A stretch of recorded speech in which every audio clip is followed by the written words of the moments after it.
What's up guys, welcome back to the channel. In this particular video I will explain the problem insert a node in a BST. This problem is one of the fundamental concept of BST and I want you to stay tuned till the end of the video so that you will have complete understanding of how we insert a node in a binary search tree. Starting with the problem statement, so it says that you are given a BST and a key K. If k is not present in the BST, then insert a new node with a value k into the BST, and if k is already present in the BST, then don't modify the BST. Okay, now an example is given here guys. This tree is not looking good, so let me draw it again. I have 2 as the root, then I have 1 on the left side and I have 3 on the right subtree, right? Guys, this is the tree that we have, and our task is to insert a new node with value 4 in this BST. So I have k equals to 4, right? Now guys, one property that we should know about a BST is every node on the left subtree is having a smaller value than the root element, right? And every value on the right subtree have a value which is greater than the root node, right? So see, we have a 4. 4 is something which is greater than 2, so 4 is going to be in the right part of this particular tree, right? After this I have 3, so 3 is something which is also smaller than 4 and 4 is greater, so I will insert 4 in the right part of this tree as well. So I will have the node 4 here, right? So what is the final tree that we have? I have 2, then I have 1 on the left subtree, then I have 3 and 4 on the right subtree, right? And guys, what is the output of this particular tree? In this tree, as the output, we are going to print the in order traversal. We don't have to write the code for in order traversal, the driver code will take care of it. So in order traversal of a BST is always the value of nodes in the sorted order. So I will have 1 first, then I will have 2, then I will have 3, and at last I will have 4. So guys, this is about the problem statement. Now I hope problem statement is clear to you. So let's talk about the solution now. Okay, so I have written one example here, and see guys, according to the problem, our task is to insert the given key into the given BST. So this is the BST which is given to us. Once we have inserted the key into the BST, then we have to return the root of the tree, right? So as we have to return the root, so our function is definitely going to have node as the return type. After this, let's say the function name is insert, and this function is going to take root as the parameter, right? So this is the function template that we have guys. This is the function that we need to complete. Now this is about the function. Let's see how we can solve this particular example. So I'm going to talk about approach, and once we have done for this particular example, so after this we are definitely going to generalize the concept. Now see guys, currently we are at root and we have to insert the key 5 into the given tree. So root is having value 4. Now you can see that the value of root is smaller and the value of key is greater, so this key should be inserted in the right part of the given BST, isn't it guys? So let me write this condition. If my root value if my root value is something which is smaller than key, this means that key is having greater value, right? So we have to insert into the right subtree. See guys, we have to insert. I'm emphasizing over the keyword insert here. Why? Because we already have the insert function, so we don't need to take care of how it is going to insert. We are simply going to call the same function again. So this is a kind of recursive call. Let me write insert here, right? So I will simply call the insert, but I will call the insert for root dot write. Whatever is the root we are having, I will call for root dot write, because now this is where I have to insert the key, right? So I'll say that okay, root dot write. And okay, now guys, our function is also going to have a value key as well, right? So let me write key as well. I just forgot to write key here, right? So this is going to have key as well. Now guys, see, now I want to write this tree somewhere else. So I have this particular subtree which is 6 and 7, right?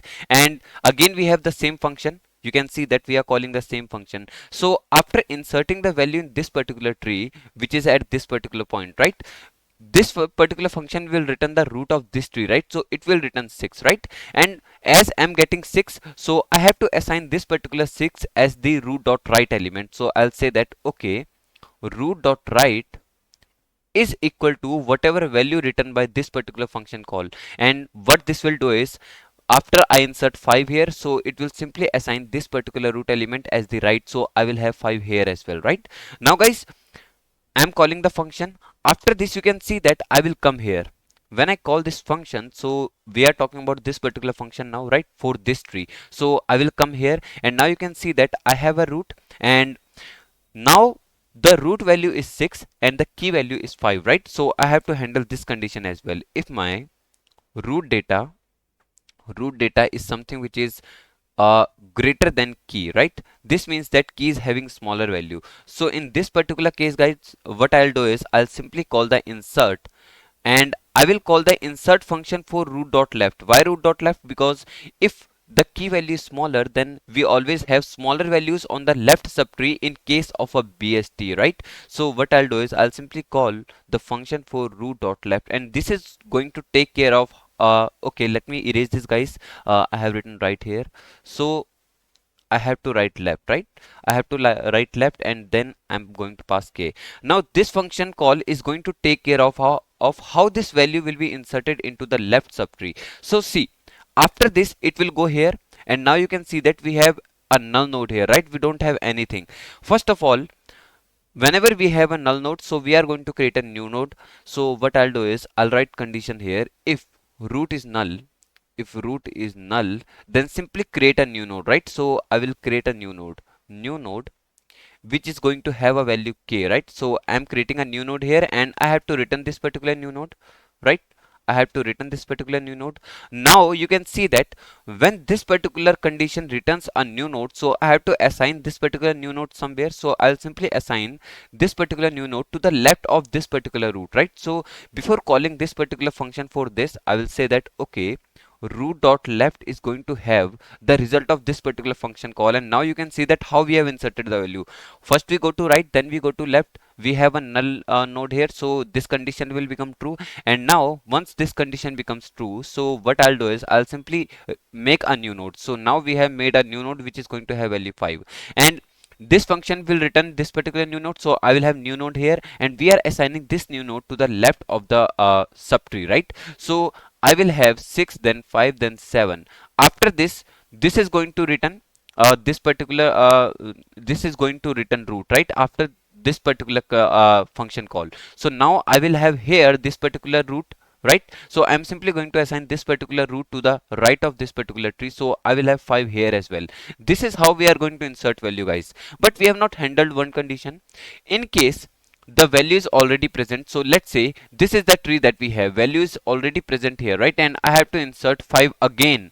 So what I'll do is I'll simply find this value. So if these conditions are not true, if these two conditions are not true, I have to write else if here, right? So that if this condition is true, then I don't need to check this condition, and if this condition is true, so I will only check this particular condition if this is not true. That's why I'm writing else here. Now guys, if both of these conditions are not true, then I'm simply having a value equal to root value, right? So at that time I don't need to do anything. I don't need to modify the tree. I'll simply return the root, right? Now guys, this is the stuff that we need to write inside the function, and once we have done this, our task is done. The value is inserted in the BST, right? Talking about the time complexity of this particular code, so see, we are starting from root. We are either moving to left subtree or the right subtree because we have a condition here, right? So in worst case, let's say we move this particular right subtree. After this, we again move to the right subtree. So this is nothing but height of the tree, right? So we are not going to cover more than height of the tree anytime we search for any value in this BST, right? So what I'll do is I'll simply say that the time complexity is O of h. Talking about the space complexity, so although we are not having any like explicit space complexity because we are not going to use any external data structure, but implicitly the recursion stack space is going to occupy some space which is stack space, right? So this is going to cause the space complexity. So space complexity is will be O of h again, right? So guys, this is about the time and space complexity. Now let me quickly show you the code. So this is the code in Java and Python, and let me show you the code in C++ as well. So this is the code in C++.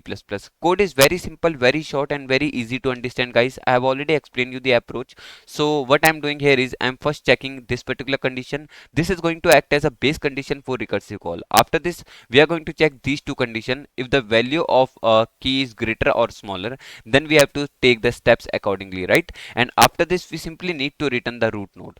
After this, guys, we have the Java code as well here, and we have the Python code as well, right? So this is all about this video. I hope everything is clear to you. So thank you.